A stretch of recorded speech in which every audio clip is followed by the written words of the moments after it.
Bienvenue dans cette capsule vidéo dans laquelle tu vas approfondir tes connaissances sur l'adjectif et ses fonctions. Tu trouveras le lien de téléchargement de cette carte mentale dans la description de la vidéo.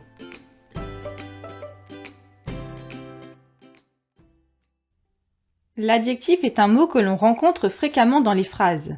Nous allons revoir comment le trouver, puis nous apprendrons à reconnaître toutes ses fonctions dans une phrase. Mais pour commencer, rappelons tout d'abord ce qu'est un adjectif.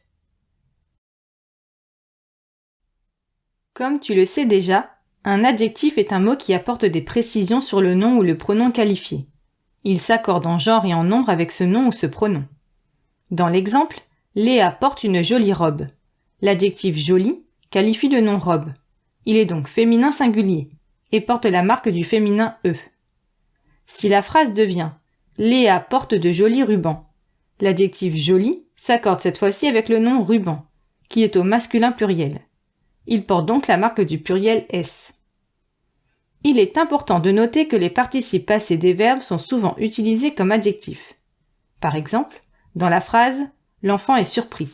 Surpris est l'adjectif qui qualifie l'enfant, et il s'agit du participe passé de surprendre. De même, dans « Des habitudes prises », le nom habitude est qualifié par l'adjectif prise, qui est à l'origine le participe passé de prendre.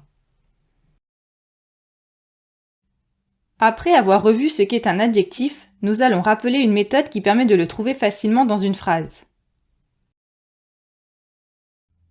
Cette méthode est constituée de 3 étapes. Première étape, trouver le nom ou le groupe nominal dans la phrase. Deuxième étape, poser la question « comment il ou elle est » ou « comment ils ou elles sont » si ce sont des noms au pluriel. Troisième étape, répondre à cette question. Il ou elle est ou bien il ou elles sont. Cela permet de faire apparaître l'adjectif. Cherchons par exemple l'adjectif dans la phrase « Le chat roux dort dans le canapé ». Première étape, nous repérons le groupe nominal « le chat ». Deuxième étape, comment il est. Troisième étape, il est roux. Roux est donc un adjectif. Il est maintenant temps d'approfondir les différentes fonctions que peut avoir un adjectif. Tu en connais déjà 2. Première fonction, l'adjectif peut être épithète. Par exemple, l'élève distrait oublie son cartable. Dans cette phrase, l'adjectif distrait qualifie le nom élève. Épithète signifie que l'adjectif est placé à côté du nom qualifié. En effet, distrait suit directement élève. De ce fait, l'adjectif fait partie du groupe nominal l'élève distrait. Deuxième fonction, l'adjectif peut être attribut du sujet. Par exemple, l'élève est distrait. Dans ce cas, l'adjectif est séparé du nom par un verbe d'état. Dans notre exemple, il s'agit du verbe être. Cette fois-ci, l'adjectif fait partie du groupe verbal est distrait. Voyons maintenant une troisième et dernière fonction possible. L'adjectif peut être en apposition, comme dans la phrase « distrait, l'élève oublie son cartable ». En apposition, l'adjectif est séparé du nom et du reste de la phrase, par une ou 2 virgules. Distrait précède élève, mais l'adjectif est suivi par une virgule, ce qui le sépare du nom et de la phrase.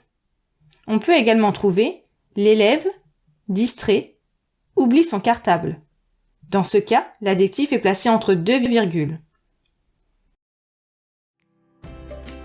Et voilà, grâce à cette vidéo, tu as approfondi tes connaissances sur l'adjectif et tu sais reconnaître ses 3 fonctions, épithète, attribut ou en apposition. N'oublie pas de télécharger la carte mentale associée à cette leçon. Le lien de téléchargement se trouve dans la description de cette vidéo. Tu trouveras aussi de nombreuses fiches d'exercices et des quiz pour t'entraîner. À bientôt!